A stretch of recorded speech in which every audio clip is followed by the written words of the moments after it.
कलात में कत्ल होने वाले माजिद साबरी कव्वाल ग्रुप के 3 मौसीकारों अहमद साबरी, बेटे रज़ा साबरी और गिटारिस्ट के मैयतें कराची मुंतकिल कर दी गईं।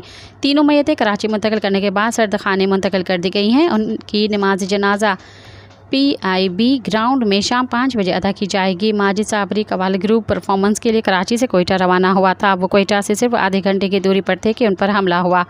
काफ़िले में जिंदा बच जाने वाले नदीम साबरी का कहना है कि हम सरकार की नातें पढ़ते हैं, किसी से कोई दुश्मनी नहीं। गवर्नर सिंध कामरान टिसोरी ने सानह कलात में जाम बहक होने वाले कव्वालों के अहलखाने से ताज़ियत करते हुए कहा कि रज़ा शहीद के 6 महीने की बेटी है, अहमद शहीद की 4 बेटियां हैं। मासूम शहरियों को निशाना बनाया गया, उसका बदला लेंगे। ये नहीं हो सकता कि फितनाल हिंदुस्तान हमारे लोगों को कत्ल करे और हम खामोश रहें।